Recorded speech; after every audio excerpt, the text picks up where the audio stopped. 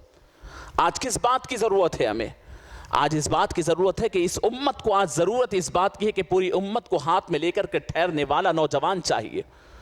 صلاح الدین ایوبی جیسا شخص چاہیے، حضرت اسامہ بن زید جیسا شخص چاہیے، عمر بن الخطاب جیسا شخص چاہیے، ابو بکر صدیق جیسا شخص چاہیے، خالد بن ولید جیسے بہادر چاہیے۔ کہاں سے آئیں گے یہ لوگ؟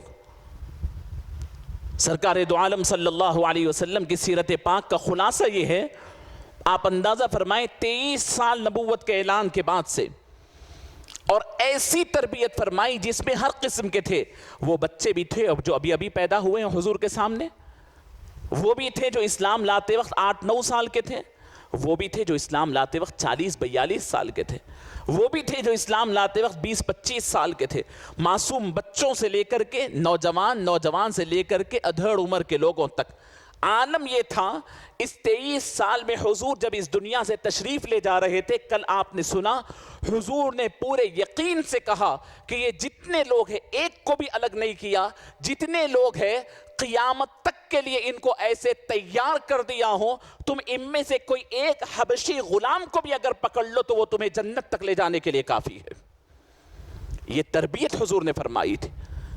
اتنا اعتدال، اتنا توازن قائم کیا تھا، اتنا توازن۔ تم گھر کا معاملہ پوچھ لے، باہر کا معاملہ پوچھ لے، عدالت کا معاملہ پوچھے، حکومت کا معاملہ پوچھے، نماز کا معاملہ پوچھے، جنت کا معاملہ پوچھے، کیا فرمایا؟ اصحابی، میرے پورے صحابہ جتنے ہیں 1.5 لاکھ 2 لاکھ، ایک ایسی کلاس جس کے اندر کا ایک بچہ فیل نہیں ہے۔ فیل تو فیل اس کے اپنے اعلیٰ معیار سے ایک لیول کے لیے کم نہیں ہے۔ ایک ایسی کلاس 1.5-2 لاکھ کی تیار کر کے گئے جس میں فرمایا کہ اس میں سے ایک کے اندر بھی عدم توازن نہیں۔ ایسا نہیں پائیں گے کہ یہ بہت غسیلے ہیں یا یہ بہت دنیا کے معاملے میں بہت اچھے ہیں، یہ دین کے معاملے میں بہت اچھے ہیں۔ کوئی تقسیم نہیں۔ فرمایا کہ اصحابی کن نجوم، میں نے اپنی صحبت میں رہنے والوں کو ایسی تربیت دی ہے۔ ماں باپ کے ساتھ کا سلوک ہو، بیوی بچوں کے ساتھ کا سلوک ہو، پڑوسیوں کے ساتھ کا سلوک ہو، ایجوکیشن لائن میں ہو، عدالتوں کی لائن میں ہو، تجارتوں کی لائن میں ہو، حکومت سنبھالنے کی لائن میں ہو، گھر کا معاملہ ہو، باہر کا معاملہ ہو، میں نے اتنا متوازن تیار کیا ہے کہ ان میں سے کسی ایک کو بھی اگر تم پکڑو گے تو پھر وہ دنیا تمام کے لیے، تمہاری ہدایت کے لیے اور تمہاری اپنی راہ راست کے لیے اور تمہاری دنیا و آخرت کو سدھارنے کے لیے کافی ہے۔ یہ معمولی بات نہیں۔ کیسے تربیت فرمائی تھی اور تربیت کے اصول حضور نے بیان فرمائے۔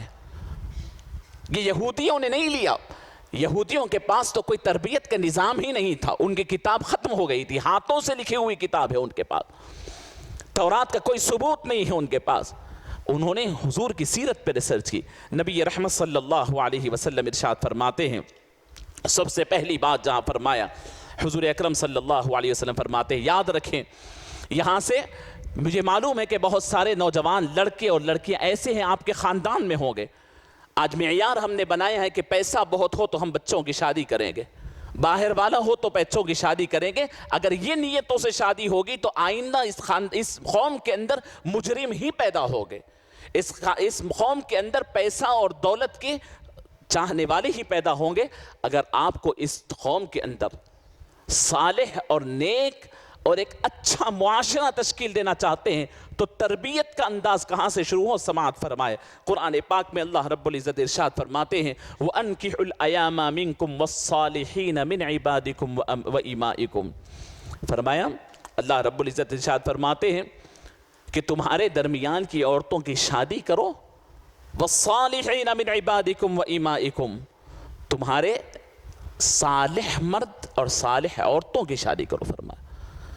نکاح کی پہلی شرط صالحیت چاہیے۔ صالحیت، صلاحیت الگ ہے، صالحیت الگ ہے۔ صلاحیت کسی انسان کے ہنر کو کہتے ہیں صلاحیت، صالحیت یہ انسان کی فطری نیکی کو کہتے ہیں، کیریکٹر کی نیکی کو کہتے ہیں۔ صالح کون ہے؟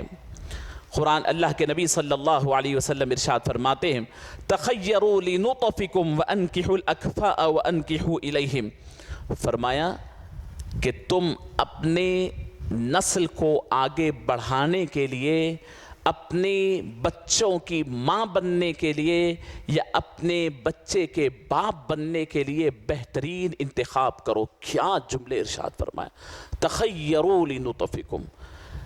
ہم یہاں پر کس اعتبار سے انتخاب کرتے ہیں کہ یہ مجھے اچھی دکھ رہی ہے تو میں نکاح کروں گا، یہ مجھے اچھے اسٹیٹس کا دکھ رہا ہے تو، یہ آپ کی ظاہری خوبصورتیاں، ظاہری مال و دولت، یہ یاد رکھ لیجئے کہ چند مہینوں میں اس کی خلائی کھل جاتی ہے۔ آپ یہ دیکھیں کہ جو بچی آپ اپنی بیوی ہونے کے لیے دیکھ رہے ہیں، یہ دیکھیں کہ میں اسے اپنے بچے کی ماں بننے کے لیے پسند کرتا ہوں یا نہیں کرتا ہوں۔ بے حیائی کے لباس پہن کر باہر بے حیائی سے گھومنے والے کو آپ اپنی خواہش کی تکمیل کے لیے تو انتخاب کر سکتے ہیں، لیکن اس کے گود میں اپنے بچے کو دیکھنا آپ گوارا نہیں کر سکتے۔ اس کے گود میں اپنے بچے کو پلنا بڑا ہونا گوارا نہیں کر سکتے۔ تو آپ بجائے یہ کہ آپ اپنی شریک حیات کو چننے کے اپنے بچوں کی ماؤں کو چنا کیجئے، آپ کا انتخاب کا انداز بدل جائے گا۔ اللہ نے فرمایا تخیروا لنطفکم، حضور پاک صلی اللہ علیہ وسلم نے فرمایا تخیروا لنطفکم۔ عزیزان گرامی، نبی رحمت صلی اللہ علیہ وسلم ارشاد فرماتے ہیں، حضور پاک صلی اللہ علیہ وسلم نے کب سے دعا فرمائی؟ یہ پہلا انتخاب بتایا، یہ ماں کے لیے، ماں کا انتخاب۔ جب بالغ ہو جاتا ہے انسان تو اس کی پشت میں اللہ رب العزت نے پانی کے وہ قطرے رکھے ہیں جس سے بچہ پیدا ہوتا ہے۔ فرمایا نبی رحمت صلی اللہ علیہ وسلم نے فرمایا، مشرکین حضور کی نگاہیں کہاں تھی؟ دیکھیے طائف کے میدان میں جب حضور پاک صلی اللہ علیہ وسلم پر پتھر مارے گئے تھے، حضور کو زخمی کر دیا گیا تھا، نبی محترم صلی اللہ علیہ وسلم کو بڑی تکلیف پہنچائی گئی۔ پہاڑوں کے فرشتوں کو حضرت جبرائیل لا کر کے کہے کہ یا رسول اللہ اگر آپ چاہے تو انہیں دبا کر کے یہاں ختم کر دے۔ پتھر سر کو لگ رہے تھے، جسم کو لگ رہے تھے، پورا جسم لہو لہان ہو گیا تھا، پورا جسم لہو لہان ہو گیا، پتھر جسم کو لگ رہے ہیں، مار پڑ رہے ہیں۔ یہاں پر آزو بازو نوجوان ٹھہر کر حویلیوں کے اوپر سے مار رہے ہیں۔ اگر ہم دیکھیں تو صرف چہروں کو دیکھتے ہیں، حضور نے چہروں کو نہیں دیکھا، ان کے پشتوں کو دیکھا، ان کے پیٹھ کے اندر آئندہ آنے والی نسلوں کو دیکھا، اور دیکھ کر حضرت جبرائیل امین علیہ السلام جب یہ پہاڑوں کے فرشتے کو لا کر فرمایا رسول اللہ آپ ہاتھ اٹھا کر دعا کر دیں، یہ دو پہاڑوں کے درمیان کی وادی، ابھی بھی طائف جانے والے دیکھ سکتے ہیں، بڑے پہاڑوں کے درمیان ہے، بس یہ پہاڑ آپس میں مل کر کے انہیں ختم کر دیں گے۔ حضور نے ہاتھ اٹھایا، لیکن ہاتھ اٹھا کر کیا فرمایا؟ اللہم اہدی قومی فإنہم لا یعلمون، اللہ انہیں ہدایت دے دیجئے۔ ان کے مار برداشت کر لیا، لیکن اس کے صلے میں ان کی پیٹھ میں رہنے والی اولاد کو آپ ہدایت دے دیجئے۔ فرمایا ارجو ان یخرج اللہ من اصلابہم من یعبد اللہ وحدہ ولا یشرک بہ شیئا۔ فرمایا کہ جبرائیل تم ان کی حرکتوں کو دیکھ رہے ہیں، لیکن مجھے امید ہے ان کے پشت میں رہنے والی اولادوں سے امید ہے۔ فرمایا ارجو، میں امید کرتا ہوں کہ اللہ ان کی صلبوں سے ایسے بچوں کو پیدا کریں گے جو اللہ کی عبادت کریں گے اور اللہ کے ساتھ کسی کو شریک نہیں فرمائیں گے۔ فرمایا یہ نبی کریم صلی اللہ علیہ وسلم اس وقت سے توجہ دیتے ہیں۔ عزیزان گرامی، اللہ کے حبیب سیدنا محمد رسول اللہ صلی اللہ علیہ وسلم جب لڑکی کا انتخاب ہو جائے، اچھی صالح لڑکی پسند کر لیں، صالح لڑکا پسند کریں، جب نکاح کا معاملہ ہو تو نکاح کے معاملے میں بھی یہی تمام چیزیں ہیں کہ اللہ کا خوف یاد دلایا، دعائیں کرتے ہیں وہاں پر واسطے دے کر، دعائیں دہائیاں دے کر کہ آدم و حوا کی برکت ہو، ہاں ابراہیم و سارہ کی برکت ہو، حضرت اسماعیل، اس کے بعد تمام انبیاء کرام کا نام لے لے کر ان کے اہلیہ محترمہ کی دعائیاں دے کر کے کیا دعا کرتے ہیں؟ اس برکت کی دعا کرتے ہیں کہ مولا وہ برکتیں ہماری اولادوں میں دیجیے۔ زبان سے تو ہم یہی کہتے ہیں، تو یہ سکھایا ہے، تقوی سکھایا۔ اور اس کے بعد فرمایا نبی کریم صلی اللہ علیہ وسلم کی خود صاحبزادی کا نکاح ہو رہا ہے، سیدتنا فاطمہ الزہرا رضی اللہ تعالی عنہ کا نکاح ہو رہا ہے۔ نکاح ہوا، نکاح پڑھائے، اس کے بعد سیدنا علی گھر کے اندر تشریف لے جا رہے ہیں تو حضور پاک صلی اللہ علیہ وسلم بول بھی جائے کہ علی اپنی زوجہ محترمہ کے پاس نہ جاؤ اس وقت تک جب تک کہ میں نہ آ جاؤں۔ کیا فرمایا؟ اپنی زوجہ مطہرہ کے پاس نہ جاؤ اس وقت تک جب تک کہ میں نہ آ جاؤں۔ حضرت علی انتظار میں رہے۔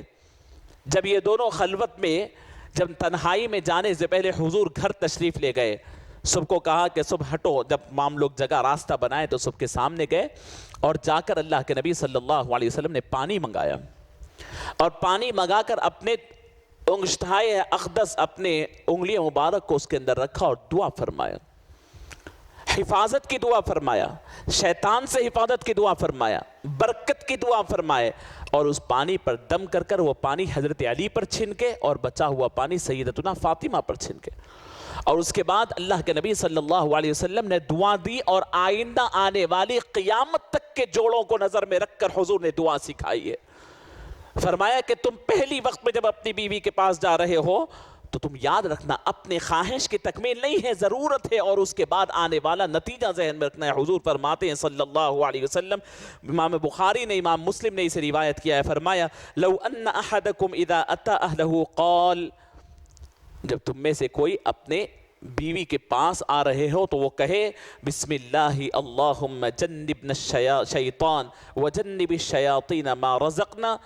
اللہ رب العزت اللہ کے حبیب صلی اللہ علیہ وسلم نے فرمایا کہ تم پہلے جاؤ تو بسم اللہ کہو اور پھر دعا کرو اللہم جنبنا الشیطان، اے اللہ شیطان کے مکر و فریب سے ہماری حفاظت فرما، اور فرمائے وجنب الشیطان ما رزقتنا، اور پھر اللہ آپ ہمیں جو نعمت عطا کریں گے لڑکا اور لڑکی کی صورت میں، اے اللہ اس کو بھی شیطان کے مکر و فریب سے محفوظ فرما۔ فَيُولَدُ بَيْنَهُمَا وَلَدٌ فَلَا يُصِيبُهُ الشَّيْطَانَ أَبَدًا، اگر تم اللہ کے اس خوف سے شیطان سے پناہ مانگتے ہوئے نبی کریم صلی اللہ علیہ وسلم کی سنت کے مطابق اگر تم اس دیواجی تعلقات کو استوار کرتے ہو تو دنیا کا کوئی آدمی نہیں، الصادق المصدوق صلی اللہ علیہ وسلم ضمانت لیتے ہیں کہ تمہارے درمیان ایسی نسل پیدا ہوگی کہ قیامت تک شیطان ان کی زندگی میں دخل اندازی نہیں کرے گا۔ کہاں ہیں ہم لوگ؟ فرمایا ہے نبی پاک صلی اللہ علیہ وسلم نے جب بچہ پیدا ہوتا ہے تو اسی وقت سے شیطان نے وعدے کیا ہے، اللہ سے قسمیں کھایا ہے شیطان، اللہ آپ کی عزت کی قسم، یہ جن کو آپ نے عزت دی ہے میں ذلیل کر کے رہوں گا، جن کے لیے آپ نے جنت پیدا کی ہے میں دوزخ میں بھجا کر رہوں گا، جن کے لیے آپ نے عزتوں سے نوازا ہے میں اس کو سب کے سامنے ذلیل و رسوا کروں گا۔ وہ کر رہا ہے، اور ہماری شادیوں کا انجام دیکھیں کیا ہو رہا ہے۔ تو میں نے آپ کو یہ آپ لکھ لیں، نوٹ کر لیں دعاؤں کو، اور یہ ایک ایک اسٹیپ بائی اسٹیپ میں آپ کو بتا رہا ہوں، ڈیٹیل میں بتا رہا ہوں تاکہ آپ کو یاد ہو جائے۔ اس کے بعد اللہ کے نبی صلی اللہ علیہ وسلم دیکھیں کہ کس طریقے سے صحابہ کرام اور صحابیات کا معمول ہوتا تھا۔ نبی رحمت صلی اللہ علیہ وسلم کیسی تربیت ان کو فرماتے تھے، ایک انتہائی عبرتناک اور انتہائی ایسا واقعہ شاید تاریخ میں کبھی نہیں ملے گا۔ حضرت ابو طلحہ انصاری رضی اللہ تعالیٰ عنہ ہے، ایک مرتبہ نبی رحمت صلی اللہ علیہ وسلم کے کسی کام سے یا کسی جنگ کی وجہ سے حضرت ابو طلحہ کہیں باہر گئے ہوئے تھے، کہیں باہر گئے ہوئے، گھر میں موجود نہیں ہیں۔ گھر کے اندر ان کے صاحبزادے کی طبیعت خراب ہوتی ہے، حضرت ابو طلحہ انصاری رضی اللہ تعالیٰ عنہ کے گھر میں ان کے صاحبزادے کی طبیعت خراب ہو جاتی۔ اب اہلیہ محترمہ ان کے اس زمانے کے لحاظ سے جو تیمارداری ہو سکی کرتے رہے، لیکن اتفاق سے حضرت ابو طلحہ انصاری آنے سے گھنٹہ ڈیڑھ گھنٹہ پہلے اس بچے کا انتقال ہو گیا۔ اب یہ باہر سے تشریف لا رہے ہیں، انہیں پتہ ہے کہ باہر سے تھکے ماندے میرے شوہر آئیں گے، اب یہ بچے کا جو ہونا تھا انتقال تو ہو گیا، فوراً بچے کو اٹھائے اور چھپا دیے، اور چھپا کر کے اپنے آپ کو ٹھیک ٹھاک تیار کر لیا، اپنے آپ کو مزین کر لیا، ٹھیک ٹھاک تیار کیا، گھر میں کھانا بنا دیے اور سب کچھ بنا کر کے تیار رکھے۔ جب شوہر آ رہے ہیں کتنا خیال ہوتا تھا، کیسی تربیت انہوں نے پائی تھی، کھانا بنایا اور جب شوہر آئے تو ان کا استقبال کیے، ان کو کھانا وغیرہ کھلائے، ان کو آرام کی ضرورت تھی، وہ سو گئے، اور انہیں کیونکہ بہت دن کے بعد گھر آئے تھے، ازدواجی تعلقات کی ضرورت ہوتی ہے، تو فرمایا کہ ازدواجی تعلقات کو بھی قائم کیا، لیکن وہ اہلیہ محترمہ نے یہ ذکر نہیں کیا کہ میرے گھر میں انتقال ہوا ہے، وہ پورا آرام کر لیے، اور پوری تھکن اترنے کے بعد جب اٹھے تو ذکر کیا کہ آپ کے صاحبزادے بہت بیمار ہو گئے تھے، بیمارداری کے بعد میرا انتقال ہو گیا ہے ان کا۔ بڑے حیران ہوئے حضرت ابو طلحہ انصاری، کتنا صبر اس عورت کے اندر تھا، کیسا صبر تھا، کیسا اللہ پہ یقین تھا۔ حضرت ابو طلحہ انصاری رضی اللہ تعالیٰ عنہ اس عجیب واقعے کو دیکھ کر ان کو لے کر کے اپنی اہلیہ محترمہ کو حضور کے پاس تشریف لے گئے۔ یا رسول اللہ انہوں نے ایسا کیا ہے، ایک نیا کام کیا، میں آتے ہی بول دینا چاہیے تھا۔ اللہ کے نبی صلی اللہ علیہ وسلم کو یہ پورا واقعہ سنایا تو نبی کریم صلی اللہ علیہ وسلم نے دعا فرمائی کہ اے اللہ، انہوں نے جو صبر کیا ہے، جو اپنے شوہر کے ساتھ حسن سلوک کیا ہے، شوہر کو آتے ہی کوئی شاکنگ نیوز نہ دے کر، تکلیف ماں کو نہ ہوئی تھی ایسا نہیں ہے، لیکن اپنی تکلیف کو چھپا کر کے شوہر کو جو تکلیف سے بچائے ہیں، پروردگار ان کے رات کا جو عمل ان کے آرام کے درمیان ہوا ہے، ازدواجی تعلقات، مولا میں دعا کرتا ہوں کہ اس کے بعد اس سے جو بچہ پیدا ہو، اے اللہ اس کے اندر آپ برکت نازل فرماؤ، اس کی نسلوں میں برکت نازل فرماؤ۔ فرماتے ہیں کہ اللہ رب العزت نے اس سے انہیں لڑکا دیا، اور اس لڑکے سے فرماتے ہیں کہ کم از کم 9 بچے پیدا ہوئے، اور 9 کے 9 حفاظ کرام تھے، فرمایا اللہ کے نبی کے۔ تو جب بچہ پیٹ میں ہوتا تب بھی دعا فرماتے۔ حضور پاک صلی اللہ علیہ وسلم نے کئی مرتبہ سیدتنا فاطمہ زہرا رضی اللہ تعالی عنہا کو اور دیگر ازواج مطہرہ اور دیگر لوگوں کو جب لڑکا پیٹ میں ہوتا، جو آج یہودی کر رہے ہیں، اس سے مرعوب ہونے کی ضرورت نہیں، سید عالم صلی اللہ علیہ وسلم کسی جگہ پر آپ کو آپ کے ہاتھ پھیلانے کا موقع نہیں دیا، آپ کو بتلایا ہے کہ تم اپنے بچہ جب تمہارے پیٹ میں ہو تو اس وقت تم اللہ سے اس کے لیے دعائیں مانگنی چاہیے، اس کی خیر کی دعائیں مانگنی چاہیے۔ باقی تمام چیزیں تو مسلمان کی روٹین ہی ہے کہ اللہ کا ذکر کرے، قرآن پڑھے، درود شریف پڑھے، نمازوں کی کثرت کرے، یہ تمام تو مسلمان کی پریکٹس ہی ہے۔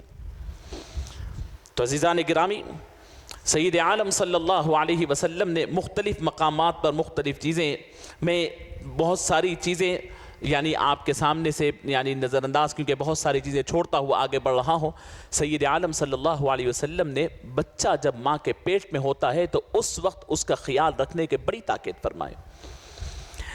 ہم ہوتا یہ ہے کہ کوئی غلطی اگر ماں کی دیکھ لیتے ہیں، حاملہ خواتین ہمارے گھروں میں ہوتی ہیں، ہمارے اپنے معاشرے میں ہوتی ہے، بتائیے کہ کوئی خصوصی ٹریٹمنٹ ہم دیتے ہیں، بلکہ ظلم کی انتہا ہوتی ہے اس کے اوپر۔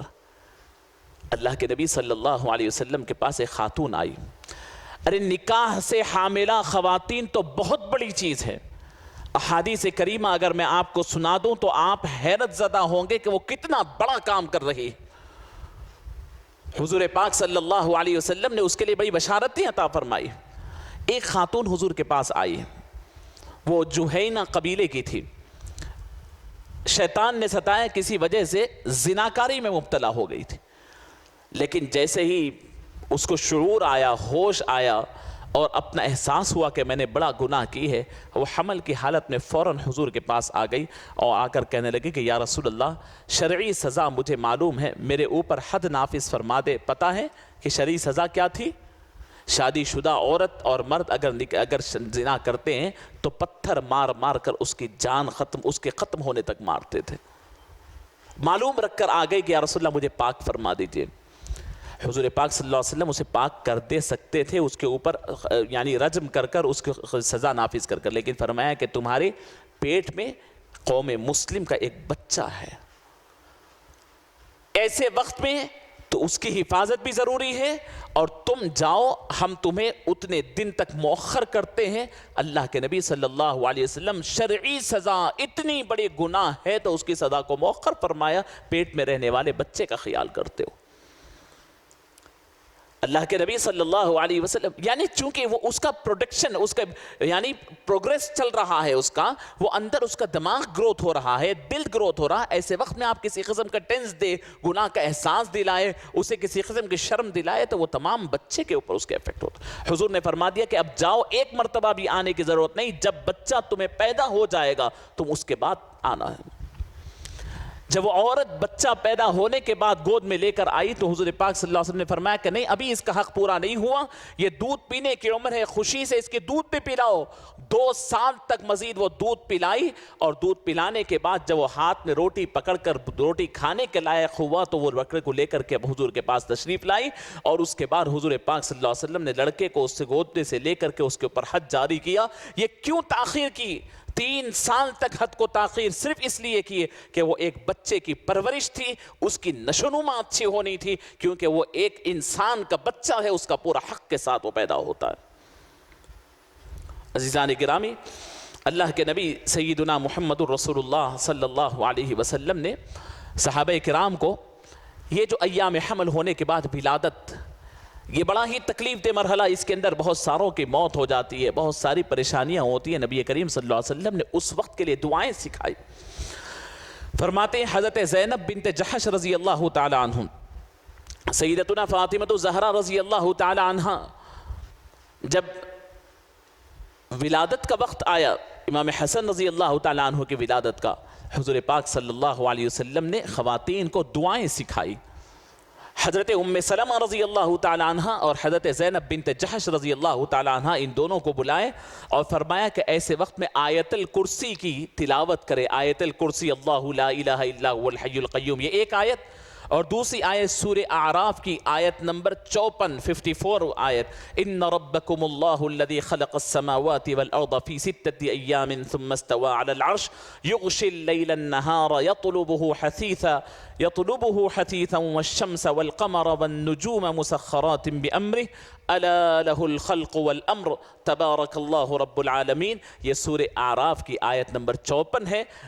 ایک تو آیت الکرسی کی تلاوت کی تاکید فرمائی، سورہ اعراف کی آیت نمبر 54 کی تلاوت کی تاکید فرمائی، اور تیسری چیز نبی پاک صلی اللہ علیہ وسلم نے سورہ یونس کی تیسری آیت کیا ہے؟ ان ربکم اللہ الذی خلق السماوات والارض فی 6 ایام ثم استوى علی العرش یدبر الامر ما من شفیع الا من بعد اذنہ ذالکم اللہ ربکم فاعبدوہ افلا تذکرون۔ یہ دعائیں سکھائے اور دعائیں سکھا کر ولادت کے وقت پڑھنے کی تاکید فرمائی۔ سید عالم صلی اللہ علیہ وسلم، یہ تو وہ بچے جو ماں کے پیٹ میں صحیح سلامت رہ کر کے باہر آتے ہیں تو ان کے لیے اتنے اہتمام فرمایا، ان کی غذا کا بھی اہتمام فرمایا۔ اب بعض مرتبہ اگر حادثہ ہو جاتا ہے کسی وجہ سے تو ماں کے پیٹ میں حمل ساقط ہو جاتا ہے۔ کتنے کریم تھے آقا، 23 سال کی عمر میں، 23 سال کے عرصے میں کیا کیا بتلایا آپ غور فرمائے۔ بہت ساری احادیث اس سلسلے میں آتی ہے، لیکن حضور پاک صلی اللہ علیہ وسلم فرماتے ہیں یہ کیوں، یہ بچے کی کتنی اہمیت ہے آپ غور فرمائیں۔ یہ بچہ اگر پیدا ہو جائے تو اہمیت ہے، یہ بچہ اگر بیچ راستے میں گر جائے تو اہمیت ہے۔ کتنی اہمیت ہے؟ فرمایا والذی نفسی بیدہ ان السقط لیجر امہ بسررہ الی الجنة اذا احتسبتہ۔ فرمایا کہ یہ جو بچہ جو ماں کے پیٹ میں ابھی پورا بننے سے پہلے یا پورا بننے کے بعد حمل ساقط ہو جاتا ہے، کتنا بڑا اہم ہے، غور فرمائے۔ ہم کتنا اس کے ساتھ لاپرواہی کرتے ہیں، غور فرمائے۔ یہ بچہ فرمایا کہ جب یہ حمل ساقط ہو جاتا ہے تو کل قیامت کے روز یہ بچہ اپنے ماں کو، اگر اس کے بارے میں غلط فیصلہ دوزخ کا فیصلہ ہو بھی جاتا ہے تو یہ بچہ اپنے ماں کو پکڑ کر کھینچ کر کے جنت میں لے جائے گا، فرمایا۔ جس کی ابھی نہ صورت ہے دنیا میں، نہ شکل ہے دنیا میں، نہ نام ہے دنیا میں، نہ پہچان ہے دنیا میں، اللہ کے پاس اس کا شمار اتنا بڑا ہے۔ وہ بچہ جو آپ کے پاس آ رہا ہے کتنی اہمیت کا حامل ہے، آپ غور فرمائیں۔ اللہ اکبر۔ حضرت علی مرتضیٰ رضی اللہ تعالی عنہ بھی ارشاد فرماتے ہیں کہ جب ماں کے پیٹ میں بچے کا انتقال ہو جاتا ہے، اگر والدین خدا نخواستہ ان کے عمل میں کوئی کمی ہو اور وہ دوزخ میں جا رہے ہوں، تو یہ پیٹ میں ساقط ہونے والا حمل کا بچہ اللہ کے سامنے ٹھہر کر اللہ سے تکرار کرے گا، اور تکرار اس وقت تک کرے گا جب تک کہ ماں باپ کو بخشا نہ لیا ہوگا۔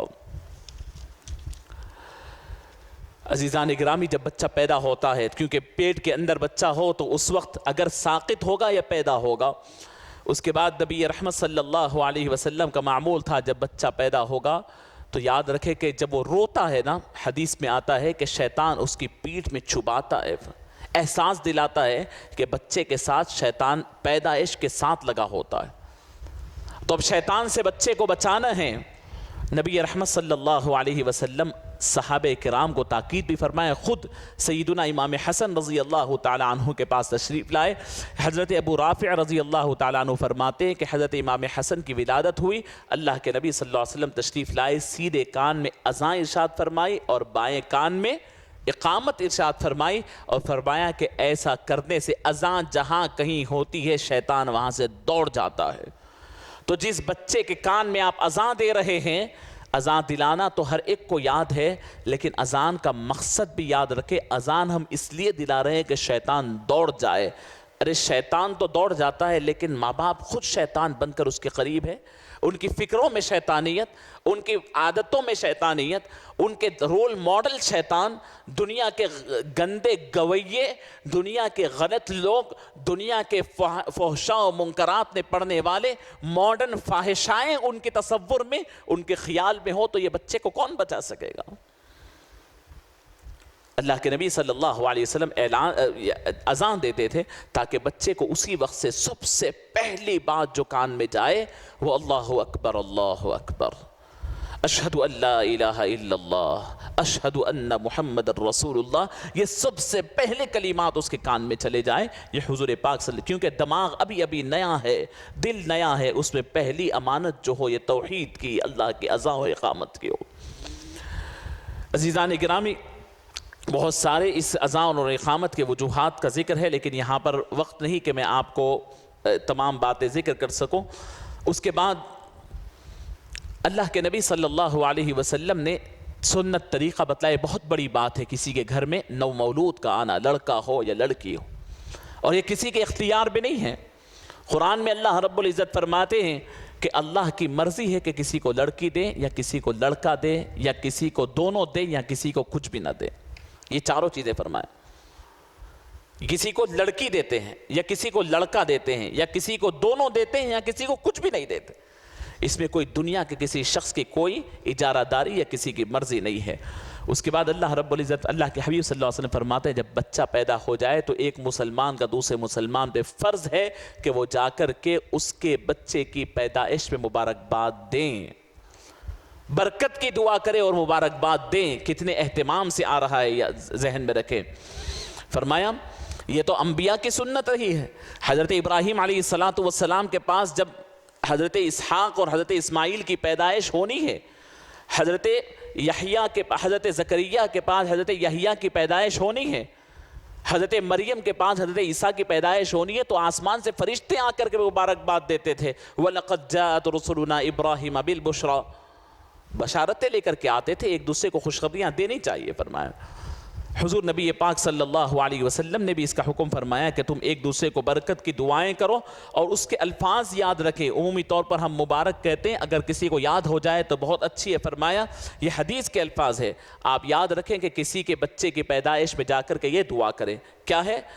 فرمایا بارک اللہ لک فی الموہوب، بارک اللہ لک فی الموہوب، اللہ تمہیں جو عطا کیا ہے اس میں برکت عطا فرمائے۔ اور اس کے بعد فرمایا وَشَكَرْتَ الْوَاهِبْ، اور تو جو اللہ نے دیا ہے اس کا شکر ادا کر۔ اس کے بعد فرمایا وَبَلَغَ رُشْدَهُ وَرُزَقْتَ بِرَّهُ، اور اللہ رب العزت تمہیں اس کی عقل سلیم، یعنی وہ بچہ بلوغیت کو پہنچے اور اللہ باپ کو اس کی نیکیوں کا صلہ عطا فرمائے، یعنی وہ صالح بھی ہو، نیک بھی ہو، اس کی دعا دو تم۔ فرمایا اس کے بعد اس کے بعد کا حق جو بنتا ہے ہم نے کان میں اذان دے دی، اس کے بعد دعا کیے، اس کے بعد کا حق فرمایا کہ تحنیک کہتے ہیں، عمومی طور پر نبی کریم صلی اللہ علیہ وسلم کی سنت ہے کہ جب بچہ پیدا ہو تو یہ کوشش کریں کہ اپنے خاندان کے یا اپنے بزرگوں میں سے، اپنے اساتذہ میں سے، اپنے پیر و مرشد سے کسی سے درخواست کریں کہ آپ چلیں اور ان کے منہ میں اپنے بچے کے لیے کھجور اور شہد کو گھول کر، اللہ کے نبی صلی اللہ علیہ وسلم کی روایات یہاں پر موجود ہے، سیدتنا اسما فرماتے ہیں کہ نبی کریم صلی اللہ علیہ وسلم کی خدمت میں حضرت اسما کون ہے؟ حضرت عائشہ کی بہن، وہ اپنے نومولود بچے کو لے کر کے حضور کے پاس تشریف لائی۔ یہ حضرت اسما، ان کے صاحبزادے کون ہیں؟ عبداللہ ابن زبیر رضی اللہ تعالیٰ عنہ۔ یہ حضرت عبداللہ ابن زبیر کس کے فرزند؟ حضرت زبیر بن عوام رضی اللہ تعالیٰ عنہ۔ فرمایا مدینے میں جانے کے بعد سب سے پہلے یہی صاحبزادے پیدا ہوئے، سب سے پہلے مدینے میں جانے کے بعد حضرت اسما لے کر آئی تو نبی کریم صلی اللہ علیہ وسلم نے کھجور دریافت فرمایا، کھجور لے کر کے اسے اپنے منہ میں نرم کیا اور اس کا لعاب، کھجور کا جو باریک لعاب ہوتا ہے جو حضور کے منہ میں سے نکال کر اس بچے کے منہ میں چکائے، اور جو اس کا گودا ہوتا ہے، اس کا کھجور کا جو گودا، کھجور کے جو اندر کے جو یعنی جو اس کا مواد جو ہوتا ہے وہ نہیں، صرف اس کا لعاب ڈالا، اور جو مواد ہے وہ تالو کے اوپر، جو تالو کے اوپر کا حصہ جو نرم ہوتا ہے نا وہاں پر لگا دیا تاکہ دماغ میں بھی اس کا اثر جائے اور حلق میں بھی۔ ہم لوگ عمومی طور پر بہت سارا کھجور چٹا دیتے ہیں یا کھجور ٹکڑا اندر چلے جائے تو بیچارے کے حلق میں پھنس جائے اور اس کو نقصان ہو جائے، تو تھوڑا سا شہد اور کھجور کا لعاب اندر جائے اور اس کا جو گودا ہوتا ہے وہ سر کے اوپر، پیشانی کے اس کے تالو کے اوپر رکھے، یہ حدیث شریف میں ذکر ہے۔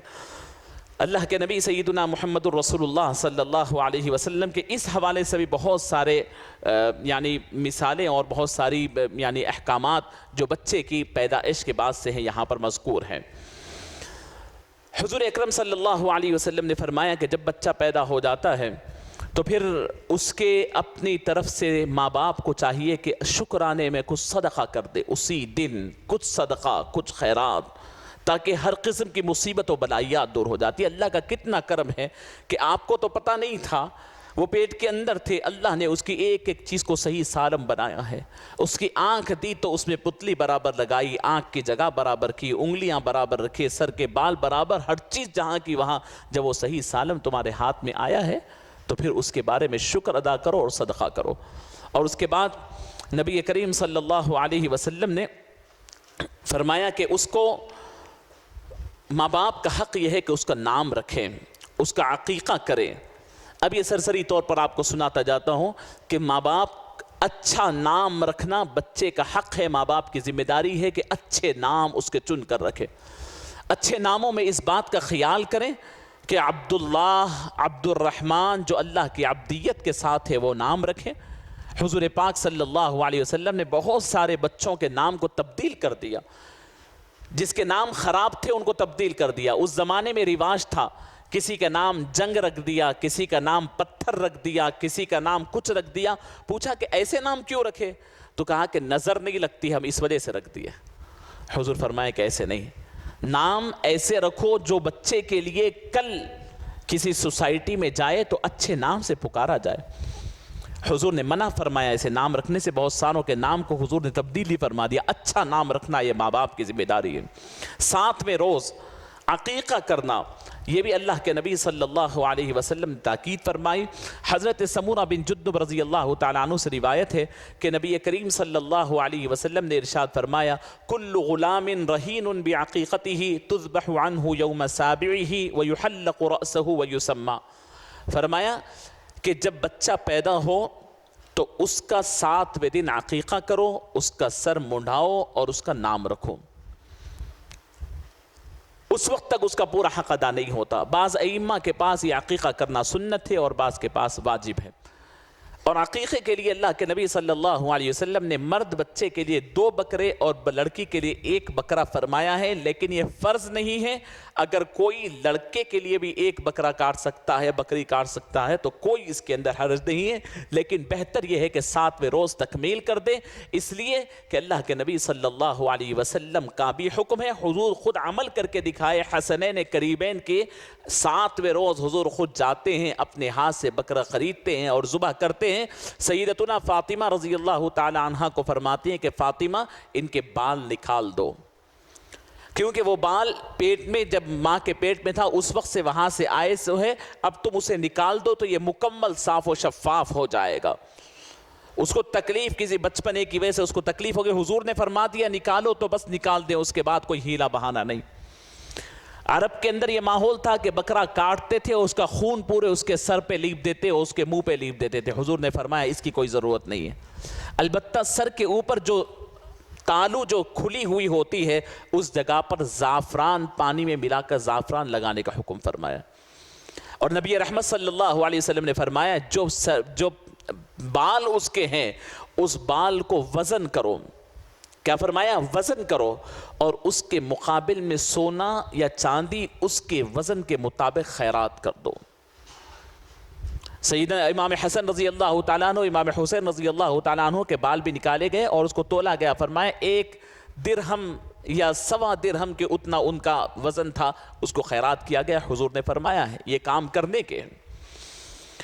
اللہ کے نبی سیدنا محمد رسول اللہ صلی اللہ علیہ وسلم نے نام رکھنے کے متعلق بھی آپ نے سماعت فرمایا، برے نام رکھنے کا انکار فرمایا، برے نام مت رکھو بچوں کے، اپنی مرضی مطابق ناموں کے متعلق بڑی طوفان بدتمیزی ہمارے پاس ہے، ہم جیسے چاہے جو چاہے نئے ناموں کے حوالے سے رکھ لیتے ہیں۔ یہ ٹاپک الگ ہے، میں پھر کبھی آپ کے سامنے ذکر کروں گا۔ حضور نبی پاک صلی اللہ علیہ وسلم نے جب بچہ بڑا ہوتا ہے تو حضور کیسے خیال فرمایا، یاد رکھیں جب بچے ہمارے پاس ہوتے ہیں تو ہم بہت اس کے ساتھ لاڑ کرتے ہیں، پیار کرتے ہیں، لیکن اتنی چھوٹی عمر میں حضور پاک صلی اللہ علیہ وسلم نے بچے کے خیال کیسے فرمایا، غور فرمایا۔ پیدا ہو گیا بچہ، اس کے بعد ہم یہ سمجھتے ہیں کہ وہ سن رہا ہے یا نہیں سن رہا ہے ہمیں پتہ نہیں، ٹھیک ہے، اس کے اندر سمجھ ہے یا نہیں ہے ہمیں پتہ نہیں، اس کے شعور یا لاشعوری کا ہمیں پتہ نہیں ہے، لیکن نبی کریم صلی اللہ علیہ وسلم اس کا پورا خیال رکھتے تھے۔ اتنا خیال فرمایا کہ وہ اگر کوئی برے نام سے اسے تم پکارو گے، کچھ بھی نام رکھ لیا ہے، مثال کے طور پر کسی کا نام رافع رکھا ہے، رافع کا مطلب بلند ہونے والا، فرمایا کہ اس نام سے تم پکارو گے تو اس کے اندر تکبر آ جائے گا، بچہ معصوم ہے، تکبر آ جائے گا۔ فرمایا کسی بچے کا نام تم برکہ رکھیں، برکہ حالانکہ اچھا نام ہے، فرمایا مت رکھو، فرمایا کیوں؟ کہ کہیں سے سوال ہوگا کہ ارے وہاں برکہ ہے تو آپ کہیں گے نہیں ہے، تو لوگ بدفعلی لینے لگیں گے کل کے دن کہ ارے وہاں برکت نہیں ہے، بولے اس وجہ سے دوسرے کاموں میں لگ جائیں گے۔ فرمایا ایسے نام مت رکھو، اچھا نام ہے برکہ، لیکن کل کوئی پوچھے کہ ارے وہاں جگہ پر برکت ہے کیا، تو کہے کہ برکت نہیں ہے، تو برکت نہیں ہے بولنا لازم آئے گا۔ تم اپنے بچے کو ان چیزوں میں الجھاؤ نہیں، سادے سیدھے اچھے نام رکھو۔ سرکار دو عالم صلی اللہ علیہ وسلم کے گود میں صحابیات لا کر کے بچوں کو دیا کرتے، سرکار کتنے عظیم، آسمان سے فرشتے نازل ہوتے ہیں، بڑے بڑے صحابہ آزو بازو ہیں، کتنے پاک کتنے عظیم، لیکن سادگی کا معاملہ ملاحظہ فرمائے، نبی کریم صلی اللہ علیہ وسلم کے پاس صحابیات حضور پاک صلی اللہ علیہ وسلم کے گود میں اپنے بچوں کو لا کر کے دیتے تھے، حضور اکرم صلی اللہ علیہ وسلم ان کے لیے دعائیں کرتے تھے، بچے کو گود میں لے کر حضور دعائیں دیتے تھے، ان کی نسلوں میں برکت کی دعا کرتے تھے۔ فرمایا کہ ایک مرتبہ اللہ کے نبی صلی اللہ علیہ وسلم کے پاس ایک صحابی اپنے بچے کو لا کر کے دے رہی، جیسے ہی گود میں بچے کو لیے وہ بچہ پیشاب کر دیا۔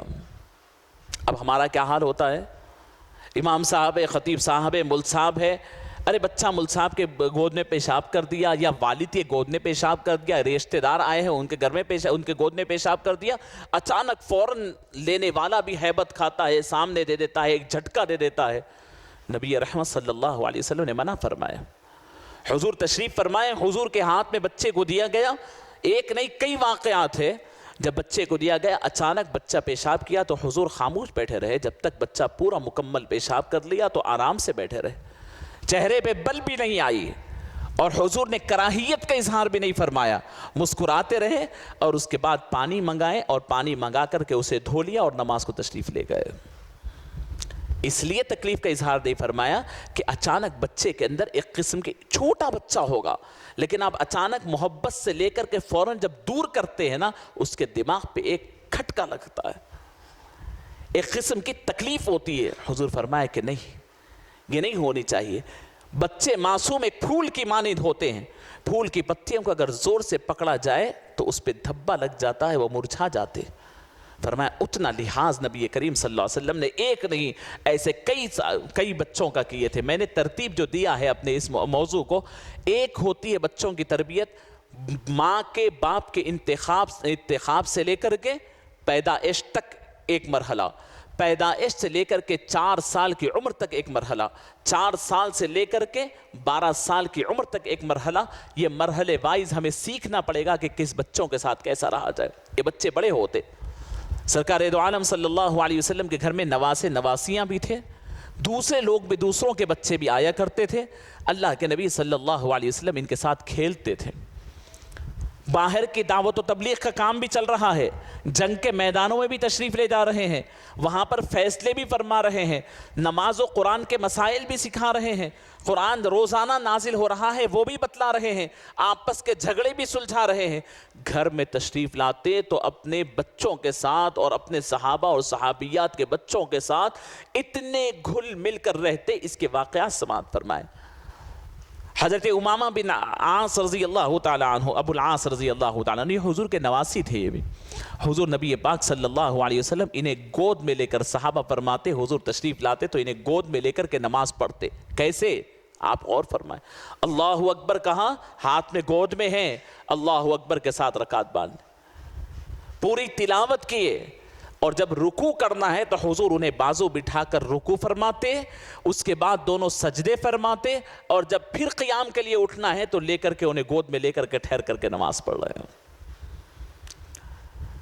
نبی کریم صلی اللہ علیہ وسلم، حضرات حسنین کریمین کے تو ایسے کئی واقعات ملتے ہیں۔ فرمایا کہ ایک مرتبہ نبی، صحابہ فرماتے، پورے احادیث پڑھ کر کے سنانے کا وقت نہیں، صحابہ فرماتے ایک مرتبہ دونوں امام حسن امام حسین کو لے کر کے مسجد میں تشریف لا لیے، دونوں کو بازو بٹھائے اور نماز پڑھانا شروع کر دیے۔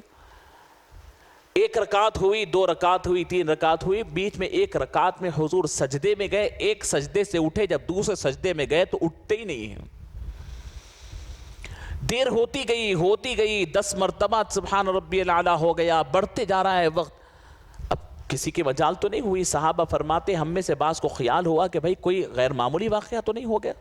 بہرحال بڑا طویل سجدے کے بعد حضور چہرے مبارک کو اٹھائے اور پھر نماز تکمیل کیے۔ نماز کے بعد صحابہ نے پوچھا یا رسول اللہ کیا ماجرا ہے، اتنا لمبا طویل سجدہ، کوئی وحی نازل ہو رہی تھی؟ فرمایا وحی نہیں، میری گردن کے اوپر میرے نواسے بیٹھے ہوئے تھے، میں ان کو اتار کر اٹھ سکتا تھا لیکن وہ ناراض ہو جائیں گے، ان کی مرضی پوری ہونے تک میں نے بٹھایا، جب وہ اپنی خوشی سے اتر گئے تب میں رکوع سجدے سے اٹھا۔ فرمایا آپ یہ نہ سمجھے کہ یہ صرف خاصیت ہے، یہ تو حضور کا اختیار و خاصیت ہو سکتی ہے، لیکن اس کے اندر غور فرمائیں نفسیات ہے، اللہ کے نبی صلی اللہ علیہ وسلم نے سکھایا ہے۔ یہ سرکار دو عالم صلی اللہ علیہ وسلم معصوم بچوں کا بڑا خیال فرماتے تھے۔ فرماتے امام حسن و حسین رضی اللہ تعالی عنہما کے پاس کھلونے ہوتے تھے، حضور ان کو کھلونے دلاتے بھی تھے، کھلونے ان کے پاس ہوتے بھی تھے، گھر میں کھلونے ہوا کرتے تھے ان کے پاس۔ حضرت انس فرماتے ہیں کہ میرے معصوم سے بھائی تھے، ان کے پاس وہ پالنے کے لیے چھوٹی چڑیا کا بچہ لا لیے تھے۔ اتفاق سے وہ رہتے رہتے بیمار ہو گیا، اس کا انتقال ہو گیا، مر گیا وہ۔ حضور آ کر میرے بھائی کو، چھوٹے بھائی کو ایک یعنی اس سے خوش طبعی کی بات کرتے ہوئے فرماتے ہیں، حضور پاک صلی اللہ علیہ وسلم نے فرمایا یا عمیر ما فعل النغیر، نغیر کہتے تھے، کیا ہوا تمہارے بچے کو، تمہارے مرغی کے بچے کو، تمہاری چڑیا کے بچے کو کیا ہوا؟ فرمایا حضور نبی کریم صلی اللہ علیہ وسلم بچوں کو ان کے نام سے پکارنے کے بجائے ان کو ان کی کنیت سے پکارتے۔ کنیت کا مطلب جیسے یا ابا عمیر، یا ابا ہریرہ، یا ابا الحسن۔ حضور کا طریقہ تھا کہ بچوں کو ایسے بلاتے جس سے وہ خوش ہو۔ سیدھا نام پکارے تو اتنی خوشی نہیں ہوتی، لیکن کوئی دوسرا نام پکار دے تو خوشی ہوتی۔ حضرت انس فرماتے کہ بازار سے کچھ خرید کر لاتے تو دروازے کے پاس ٹھہر کر فرماتے کہ این لکعن، ارے وہ میرا لڈو کہاں ہے پوچھتے. حضور فرماتے ارے وہ میرا پیارا کہاں پر ہے، وہ میرا لڈو کہاں پر ہے. حضرت امام حسن امام حسین جب باہر سے تشریف لاتے تو اپنے دونوں ہاتھوں کو دراز کر کر انہیں لے لیتے، اپنے سینے پر بٹھاتے. حضور کے گھر میں رہنے والے کون کون؟ بہت سارے صحابہ تھے، جن میں حضرت انس بھی تھے، حضرت زید بھی تھے، حضرت امام حسن بھی تھے، امام حسین بھی تھے، حضرت اسامہ بھی تھے. ایسے بہت سارے. حضور ان کے اندر رننگ کمپٹیشن لگاتے اور حضور ٹھہر جاتے، فرماتے کہ دوڑو، فرماتے کہ کون جا کر کے واپس میرے پاس آئے گا وہ کامیاب ہوگا. اور وہ تمام بچے دوڑتے ہوئے جاتے اور واپس آ کر کوئی چھلانگ لگا کر حضور کے سینے پہ گرتا، کوئی پیٹھ پہ گرتا، فرماتے کوئی پیٹ پہ گرتا. یہ حضور کے ساتھ لاڑو پیار تھا صحابہ کو. نبی رحمت صلی اللہ علیہ وسلم ایک مرتبہ ایک صحابی فرماتے ہیں کہ میں ایک مرتبہ گھر گیا حضور کو دیکھنے کے لیے. ارے وہ باہر جن کے سامنے صحابہ سر جھکا کر اتنے باادب بیٹھتے کہ چہرہ اٹھا نہیں سکتے، اتنے مرعوب، اتنی رعبدار شخصیت. اور جب گھر میں آئے تو کیا دیکھتے ہیں کہ ایک مرتبہ امام حسن اور حسین دونوں رو رہے ہیں تو حضور پاک صلی اللہ علیہ وسلم گھوڑا بن گئے. کیسے بنتے ہیں گھوڑا؟ یعنی دونوں ہاتھ کو بھی لگا دیا، دونوں پاؤں کو بھی، یعنی صرف ایسے ہی کاندھے پر نہیں، کاندھے پر تو بٹھا کر کے پورا شہر پھرایا. یہ تو کئی مثالیں ہیں، لیکن بالکل دونوں ہاتھ دونوں پاؤں زمین پر رکھ کر دونوں کو، امام حسن کو امام حسین کو، دونوں کو سوار کر کر گھر میں ان کو ٹرال دے رہے ہیں. بعض روایتوں میں آتا ہے کہ گھر سے باہر بھی نکل گئے، مدینے کی گلیوں میں حضور ہے اور اس حالت میں ہے. حضرت عمر نے دیکھا، دوسروں نے کہا کہ واہ کیا سواری ہے، کیا خوش نصیب ہے کہ اتنا بہترین گھوڑا اور اتنی بہترین سواری ہے. تو حضور نے فرمایا سواروں کو بھی دیکھو، وہ بھی کتنی شاندار ہے. فرمایا یہ نبی کریم صلی اللہ علیہ وسلم کا تعلق رہا. یہ اللہ کے نبی صلی اللہ علیہ وسلم کی صحابہ کے ساتھ اور بچوں کے ساتھ دل بستگی تھی. نبی کریم صلی اللہ علیہ وسلم نے، میں نے کیا کہا کہ ایسے کنیتوں سے نبی کریم صلی اللہ علیہ وسلم ان کا نام رکھتے اور ان کو بلاتے تھے. اور بڑا ہی امتحان کا مرحلہ تھا. ایک طرف امام حسن اور حسین رضی اللہ تعالی عنہما ہیں، اپنی صاحبزادی کے فرزند ہیں. دوسری طرف حضرت امامہ دیگر صاحبزادیوں کے فرزند اور ان کے یعنی بیٹیاں بھی موجود ہیں. اور ساتھ میں گھر میں غلام زادے حضرت اسامہ بھی موجود ہیں جو حضرت زید کے فرزند ہے. حضرت زید غلام، ان کی اہلیہ ہے حضرت ام ایمن، وہ بھی باندھی، ان سے پیدا ہوئے حضرت اسامہ. ایک طرف غلام اور کام کرنے والوں کا بچہ اور ایک طرف اپنے بچے. کیسی تربیت فرمائے ہوں گے، غور فرمائے کہ ان دونوں کے اندر کبھی احساس نہیں ہونے دیا کہ یہ دونوں میں یہ میرا ہے یہ غیر ہے. حضرت اسامہ فرماتے ہیں حضور ایک ماڈی پر ایک گود میں مجھے بٹھاتے اور ایک گود میں امام حسن کو بٹھاتے تھے. فرمایا اور دعا فرماتے کہ اے اللہ میں ان دونوں سے محبت کرتا ہوں اور جو ان دونوں سے محبت کرے پروردگار آپ بھی ان سے محبت فرماؤ. چنانچہ آپ نے دیکھا کہ حضور کے وصال کے وقت کیا عمر تھی حضرت اسامہ کی، صرف 17 سال. کیسی تربیت فرمائی ہوگی، معصوم بچپنا حضور کے سامنے، وہیں سے پلے وہیں سے بڑے ہوئے، کیا کیا نہیں سکھایا ہوگا. فلسطین کو بہت بڑی فوج دے کر کے پورا فلسطین اور اس زمانے کا وہ مقام کو سپر پاور روم کو فتح کرنے کے لیے اللہ کے نبی صلی اللہ علیہ وسلم بھیج رہے ہیں. تو حضرت اسامہ کو سپہ سالار بنائے، ان کے ماتحتی میں حضرت عمر حضرت ابوبکر جیسے بڑے بڑے لوگوں کو ان کے تابع بنا کر کے بھیجا. حضور کی تربیت کا یہ نتیجہ تھا. کتنا زبردست حضور نے کیسی تربیت دی اور کتنا یعنی احساس بالائی پیدا کی. ورنہ کیا ہوتا ہے، ایک طرف آنکھا کا بچہ اور ایک طرف نوکر کا بچے میں، دونوں میں دیکھے دونوں پل کر بڑے ہوئے تو دونوں کا کیا حال ہوتا ہے. حضور نے کیسی تربیت فرمائی. عزیزان گرامی، نبی کریم صلی اللہ علیہ وسلم نے ان تمام کو یعنی ان کو گود میں لیتے، اپنے پاؤں پہ بٹھا لیتے. اللہ کے نبی صلی اللہ علیہ وسلم صحابہ فرماتے ہیں کہ ہم دیکھتے کہ حضور اتنا لاڑ فرماتے. ایک مرتبہ امام حسن تشریف لائے، حضور پاک صلی اللہ علیہ وسلم نے انہیں قریب کیا اور اپنی پیشانی ان کی پیشانی کو لبائے، اپنے ناک ان کی ناک کو لگائے اور اپنے لبہائے اقدس ان کے لبہائے اقدس کو لگا کر کے بوسہ دیتے ہیں. حضور پاک صلی اللہ علیہ وسلم، بچے دور ہے تو حضور اپنی زبان باہر نکالتے، زبان کی لالی دیکھ کر کے بچے قریب آتے، حضور پاک صلی اللہ علیہ وسلم ان کے ساتھ ایسے لاڑ فرماتے تھے۔ فرمایا کہ نبی کریم صلی اللہ علیہ وسلم کے پاس ہر موسم کے پھل آیا کرتے تھے، پہلا پھل لا کر کے سب لوگ حضور کی تحفہ دیتے، نبی کریم صلی اللہ علیہ وسلم ان تحفوں کو لے کر کے پہلے کنہیں دیتے؟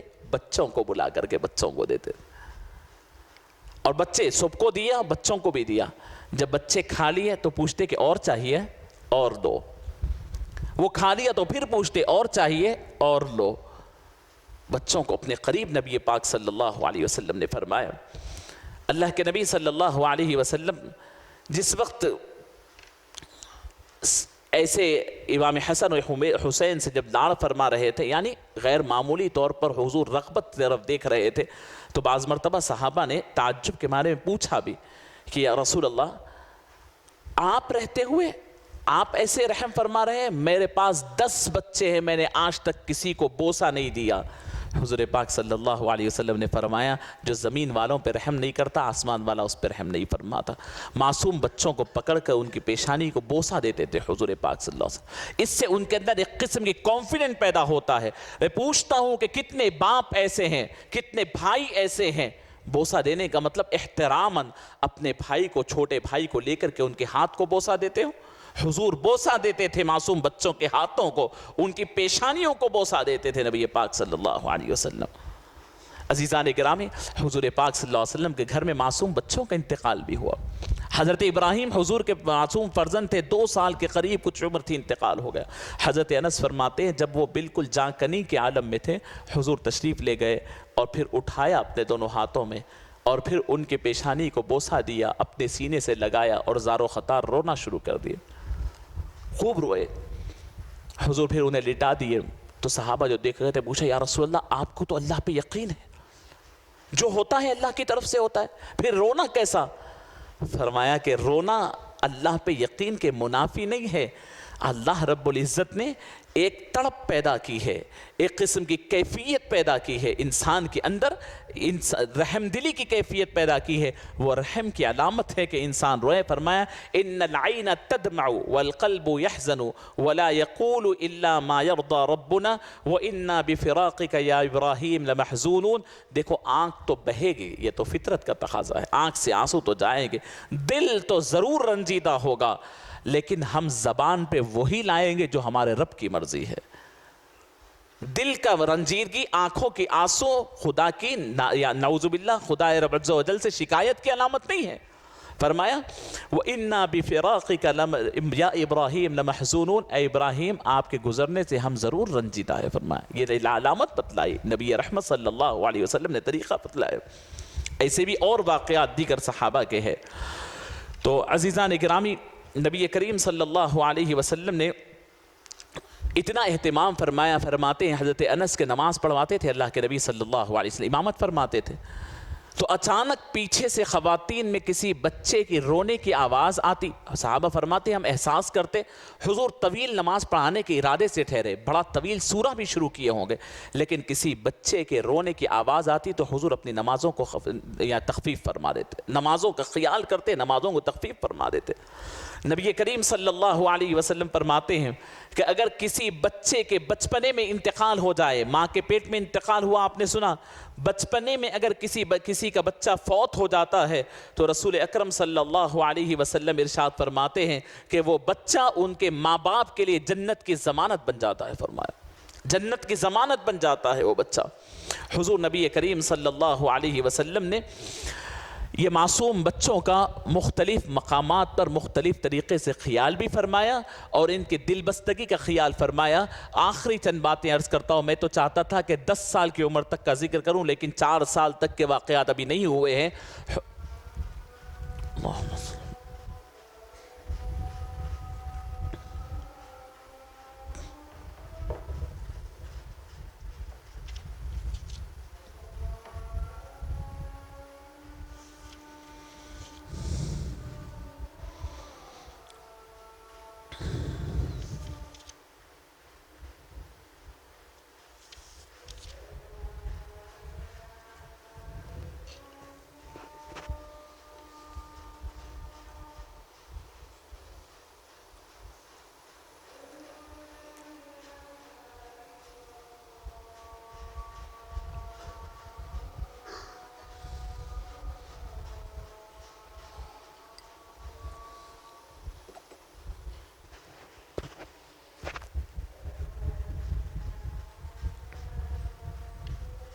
صلی اللہ علیہ نبی امی وعلی آلہ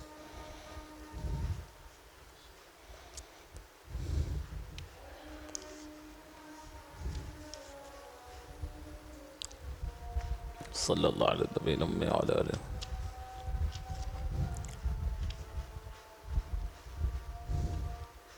صلی اللہ علیہ نبی امی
اللهم رب هذه الدعوة التامة والصلاة القائمة آت سيدنا محمد الوسيلة والفضيلة والتوبة محمد الدعوة والرفعة إنك لا تخلف الميعاد.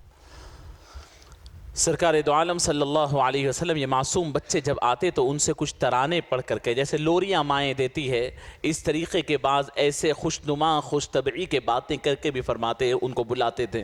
ایسے ہی چند جملے حضور پاک صلی اللہ علیہ وسلم کے احادیث کریمہ میں ملتے ہیں.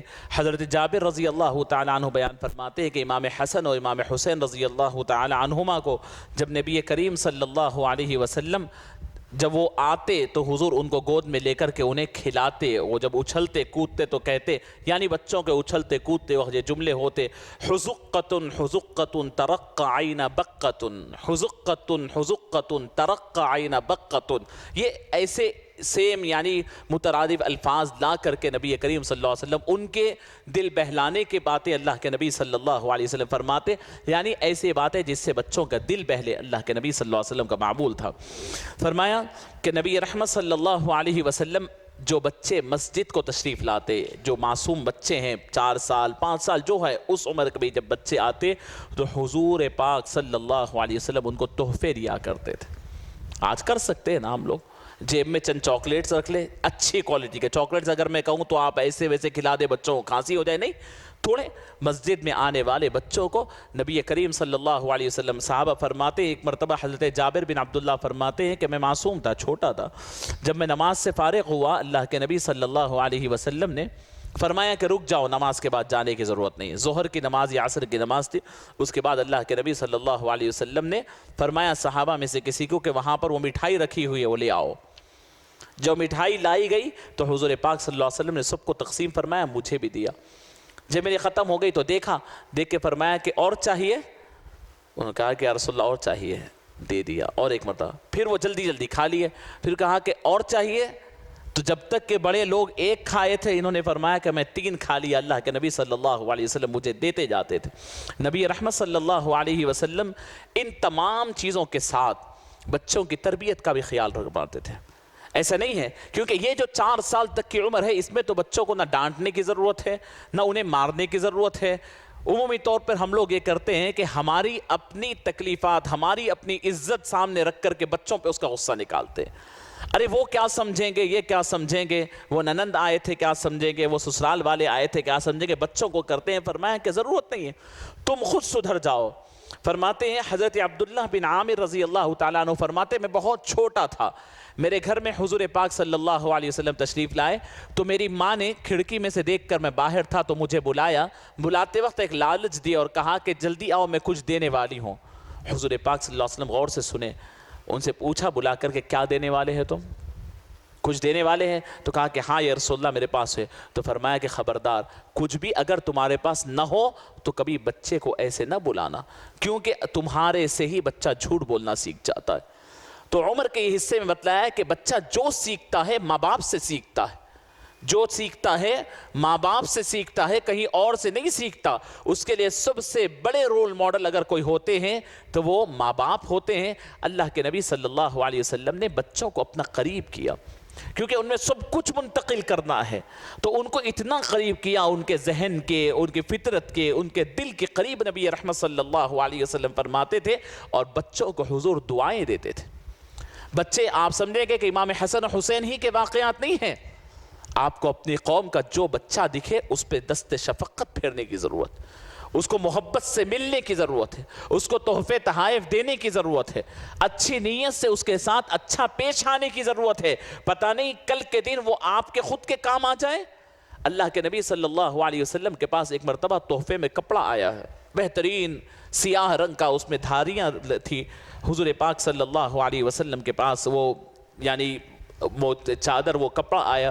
اللہ کے نبی صلی اللہ علیہ وسلم نے پوچھا کہ یہ کس کو دوں. ادھر ادھر دیکھا تو ایک صاحبزادی یعنی ایک معصوم سی لڑکی وہاں پر تھی جن کا نام ام خالد تھا. ام خالد ایک معصوم بچی تھی. حضور نے ان کو بلایا اور ان کو بلا کر کے وہ کپڑا ان کو اڑا دیا. حضور کے پاس تحفے میں آئے, لیکن بچوں کو قریب کرنا یہ اللہ کے نبی صلی اللہ علیہ وسلم کی سنت تھی.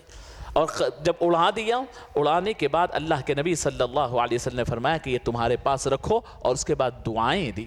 کیا دعا دی؟ بڑی زبردست دعا ہے, سن لے. اللہ کے نبی صلی اللہ علیہ وسلم نے فرمایا ابلی و اخلقی ثم ابلی و اخلقی ثم ابلی و اخلقی فرمایا. یہ طریقہ ہوتا تھا, آج بھی کرتے ہیں. دیکھیے ہماری بوڑھی ضعیف خواتین, اللہ گھس پٹ کے اتارے تمہارے اوپر سے, یہ کہتے ہیں حضور کے جملے ہیں. بعض مرتبہ ہماری ضعیف خواتین کے زبانی طور پر چند جملے رہ جاتے ہیں, ہم یہ سمجھتے ہیں کہ وہ ان کی بوڑھے پن کی جملے ہیں. نہیں, حدیث کا ترجمہ ہے وہ. فرمایا ابلی و اخلقی, اللہ کرے اسے تیرے اوپر سے گھس پٹ کر اترے, یہ تیرے اوپر یہ بوسیدہ ہو جائے, یعنی اللہ تمہیں اتنی عمر دے کہ یہ تیرے اوپر گھس پٹ کر اترے. فرماتے ہیں کہ حضرت عبداللہ یعنی حضرت عبداللہ ابن عمر فرماتے ہیں کہ اللہ رب العزت نے انہیں بڑی طویل عمر عطا فرمائی تھی, اور ان کی عمر کا چرچا تھا اس لیے کہ حضور نے ان کے اوپر ہاتھ رکھ کے عمر کی درازی کی دعا فرمائی تھی. بہرحال عزیزان گرامی, اللہ کے حبیب صلی اللہ علیہ وسلم, یہ صرف 4 سال کی عمر تک کی باتیں میں نے آپ کے سامنے بیان کیا ہوں. اس کے اندر بچوں کے اندر کانفیڈنٹ پیدا کرنا, خوش طبعی پیدا کرنا. کوئی بچے کو اس درمیان رونے کی یا ان کے اوپر کسی قسم کے فکر ڈالنے کی کوئی اجازت نہیں ہے. نبی کریم صلی اللہ علیہ وسلم اس درمیان ایک آدھ بات چھوٹ گئی ذہن میں رکھیں, جب بچے روتے تو اللہ کے نبی صلی اللہ علیہ وسلم بے چین ہو جاتے. حضرت عائشہ فرماتی ہے کہ ایک مرتبہ نبی پاک صلی اللہ علیہ وسلم کی صحبت میں وہاں پر گھر میں حضور تشریف لائے, ایک بچہ رو رہا تھا. حضور پاک صلی اللہ علیہ وسلم نے فرمایا کہ عائشہ بچہ رو رہا ہے. فرمایا یا رسول اللہ پتہ نہیں سب گھر والوں کو پریشان کیا ہوا رو رہا ہے. فرمایا اس کو نظر لگی ہے, تم نظر کی دعا پڑھ کے کھو کو. فرمایا حضور نے دعا یاد دلائی, اعوذ بکلمات اللہ التامات من شر کل ہامہ. یہ اللہ کے نبی صلی اللہ علیہ وسلم نے دعا سکھائی, پڑھ کے پھونکنا سکھایا. سیدہ فاطمہ کو سکھایا معوذتین پڑھ کے پھونکنے کے لیے فرمایا. نبی رحمت صلی اللہ علیہ وسلم کے گھرانے میں ایک آخری واقعہ سماعت فرما دے. سیدہ عائشہ فرماتی ہے کہ ایک مرتبہ میرے گھر میں ایک خاتون آئی. حضور نے کیسی تربیت ان کو دے دی تھی. ایک خاتون آئی, اس کے پاس 2 بچے تھے, لڑکے تھے یا لڑکیاں تھے. ان کے پاس نبی پاک صلی اللہ علیہ وسلم کے گھر میں سیدہ عائشہ کے پاس آئی. دیکھنے میں ایسا دکھتا تھا کہ اس کے چہرے سے بھوک کے آثار نمودار تھے, اور خود حضور کے گھر میں بھی ہمیشہ بہت کچھ رکھا ہوا نہیں تھا. سیدہ عائشہ گھر کے اندر ڈھونڈی تو 3 کھجور ملے. اللہ کے نبی صلی اللہ علیہ وسلم کے گھر سے وہ 3 کھجور لے کر حضرت عائشہ نے وہ خاتون کو دے دیا. سیدہ عائشہ دیکھتی ہوئی اس خاتون سے بات کرتی ہوئی بیٹھی ہے. دیکھا کہ 3 کھجور, 3 لوگ ہیں, 3 میں 3 تقسیم ہو جائے گا اس لیے 3 دی. لیکن وہ خاتون کا معاملہ یہ تھا کہ اس نے اپنے ایک بچے کو 1 دی اور دوسرے بچے کو دوسرا دی, اور اپنا کھجور ہاتھ میں پکڑ کے بیٹھی ہوئی تھی. سیدہ عائشہ دیکھتی رہی کہ ارے بھائی یہ کھجور کھاتی کیوں نہیں ہے, چہرے سے بھوکی نظر آ رہی ہے, بھوکی ہے, پیاسی ہے, لیکن کھا نہیں رہی ہے. اب یہ سیدہ عائشہ اس کے ہاتھ کو دیکھ رہی ہے اور وہ اپنے بچوں کے ہاتھوں کو دیکھ رہے ہیں. بچے بھوکے تھے, تیزی کے ساتھ ان کا کھجور ختم ہو گیا. ادھر والے کا کھجور بھی ختم ہو گیا, ادھر والے کا بھی ختم ہوا. تو وہ ماں تھی جو اپنا کھجور کو 2 ٹکڑے کر کر ایک یہ بچے کے ہاتھ میں دے دیتی ہے اور ایک وہ بچے کے ہاتھ میں دے دیتی. سیدہ عائشہ کو یہ بہت اچھا دکھا. نبی پاک صلی اللہ علیہ وسلم تشریف لائے تو حضور سے یہ واقعے کا ذکر کیا تو فرمایا کہ اللہ رب العزت نے ماؤں کے اندر ایسی محبت عطا فرماتے ہیں. واقعی ماں اپنی سب چیز قربان کر کر محبت کرتی ہے. حضور پاک صلی اللہ علیہ وسلم کے گھر کے اندر جو پیار بچوں کو ملتا تھا وہ اپنے خود کے گھر میں بچوں کو نہیں مل سکتا تھا. حضرت زید بن ثابت رضی اللہ تعالی، زید بن حارثہ رضی اللہ تعالی عنہ ایک معصوم سے بچے تھے. ان کے والدین کے ساتھ قافلے میں جا رہے تھے. اچانک قافلہ لٹ گیا. قافلے کو غنڈوں نے لوٹ لیا اور لوٹ کر کے سب مال و دولت لوٹ لیے اور اس میں سے تمام لوگ ادھر ادھر بھاگے. تو وہ معصوم بچے تھے، بچ گئے تھے اور وہ لوگ غلام بنا کر کے لا کر کے مکے کے بازار میں انہیں بیچ دیے. حضرت خدیجہ الکبریٰ مالدار خاتون تھی، معصوم بچے کو دیکھ کر کے خرید لی. گھر میں پلنے لگے، بڑے ہونے لگے، تھوڑے بڑے ہوئے. اللہ کے نبی صلی اللہ علیہ وسلم سے جب نکاح ہوا تو نبی پاک صلی اللہ علیہ وسلم کو حضرت خدیجہ نے زید رضی اللہ تعالیٰ عنہ کو تحفے میں دے دیا کہ یا رسول اللہ یہ بچے کو آپ رکھ لے. حضور کو بہت انسیت ہو گئی تھی حضرت زید سے. حضور کے ساتھ رہتے، حضور کے ساتھ اٹھتے بیٹھتے سب چیز.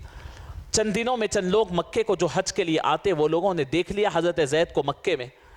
فوراً جا کر حضرت زید بن حارثہ بہت دور یمن کے کسی علاقے کے تھے، وہاں جا کر اطلاع دی کہ مکے کے کسی گھر میں تمہارا بچہ نظر آیا. تو وہاں سے ان کے چچا، ان کے والد سب دوڑتے ہوئے آئے اور آ کر مکے میں معلوم کرنے لگے کہ یہ زید کہاں پر ہے. لوگوں نے کہا کہ یہ زید تو محمد کے پاس ہے، ان کے غلام بنے ہوئے ہیں. لوگوں سے معلوم کیا کہ یہ کیسی فطرت کے ہے. حضور کے متعلق تمام باتیں مشہور تھی، ایک صادق ہے، امین ہے، شریف النفس ہے. وہ بڑے ہی اپنے جملوں کو بنا کر تازہ کر کر حضور کے بارگاہ میں آئے. آ کر کے پوچھنے لگے کہ اے محمد، ہم نے سنا ہے کہ آپ بہت ہی ملنسار طبیعت کے، رحم دل ہے، بڑے فلاں ہے، بڑی تمہید مانی. حضور نے فرمایا کہ بتاؤ کام کیا ہے. کہا کہ ہمارا بیٹا آپ کے پاس ہے. پوچھا کون؟ کہا کہ زید جو ہے وہ ہمارا بیٹا ہے. وہ باہر کھیل رہے تھے. حضور پاک صلی اللہ علیہ وسلم نے آواز دے کر بلایا کہ زید ادھر آؤ، تم پہچانتے ہو ان کو، ان میں سے کون ہے؟ تو کہا کہ ہاں یہ میرے چاچا ہے، یہ میرے فلاں رشتہ دار ہے. حضور کے پیچھے ٹھہر کر فرمایا. اب انہوں نے کہا کہ یا رسول اللہ اگر آپ نے کہا ہے تو ان کی جتنی قیمت ہو آپ لے لیں اور ہمیں دے دیں.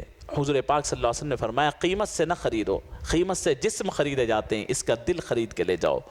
پوچھ لو اس سے، اگر زید چلنا چاہتے ہیں تو کوئی قیمت کی ضرورت نہیں، لے کر چلے جاؤ. اور اگر زید نہیں چلنا چاہتے ہیں تو پھر یاد رکھو کہ میں انہیں نہیں چھوڑ سکتا. زید معصوم ہے. پوچھا گیا حضرت زید کے سامنے بچھڑے ماں باپ سے کتنا عرصہ ہو گیا تھا، غور فرمائے. کتنے دن ماں کو دیکھے بغیر ہو گئے تھے، باپ کو دیکھے بغیر ہو گئے تھے. چچاؤں کو ہونا تو یہ چاہیے تھا کہ بچہ تڑپ کر کے جا کر کے ماں باپ سے لپیٹ لیتا، لیکن وہ دنیا کی محبت نے، حضور کی صحبت میں انہیں اتنی محبت ملی تھی. حضور کے پیچھے آ کر کہنے لگے کہ یا رسول اللہ آپ مجھے محروم نہ فرمائیے اپنی صحبت سے، میں آپ کو چھوڑ کر کہیں جانا نہیں چاہتا. ماں باپ کو کہنے لگے کہ مجھے تم تمام کی محبتوں سے زیادہ محبت محمد ابن عبداللہ کے پاس ملی. حضور کو اتنی خوشی ہوئی، حضور حضرت زید کا ہاتھ پکڑے اور وہاں سے نکلے اور کعبے کے پاس جا کر کے ٹھہر گئے اور ٹھہر کر ہاتھ اٹھا کر فرمایا کہ یہ زید آج سے میرا بیٹا ہے، جو کوئی زید کو پکارنا ہے تو زید ابن محمد کہہ کر کے پکارے. فرمایا یہ پیار حضور کے گھرانے میں بچوں کو ملتا تھا. حضرت علی حضور کے گھر میں پڑے، حضرت جعفر کے بچے حضور کے گھر میں پڑے، حضرت انس، یعنی بے شمار صحابہ حضور پاک صلی اللہ علیہ وسلم کے گھر میں پلے اور بڑے ہوئے. ان کو پیار ملا اور وہ دنیا کے بہت عظیم لوگ بنے. تو یہ بچوں کی پرورش نبی کریم صلی اللہ علیہ وسلم کے سنت کے حوالے سے بڑا اہم عنوان ہے. یہ چند باتیں آپ حضرات کے گوش گزار میں نے کیا ہے. انشاءاللہ اسی عنوان کو 4 سال کی عمر سے 12 سال کی عمر تک کا اور اس کے آگے کے واقعات اور آگے کی باتیں انشاءاللہ کل آپ کے سامنے پیش کی جائے گی. اللہ رب العزت سے دعا ہے کہ پروردگار عالم عمل کی توفیق نصیب فرمائے. ہماری ان کوتاہیوں کو اللہ معاف فرمائے. بچوں کی تربیت کے حوالے سے جو کوتاہیاں مولا ہم سے ہوئی ہے اللہ اسے معاف فرما دے. آپ کی امانتوں میں جو ہم نے ناانصافی کی ہے، کوتاہیاں کی ہے، رب العالمین ہمیں معاف فرما دے اور آئندہ زندگی اپنے بچوں کی اہمیت کو سمجھتے ہوئے گزارنا نصیب فرما. صلی اللہ تعالی علی خیر خلقہ وآلہ وصحبہ اجمعین والحمد للہ رب العالمین.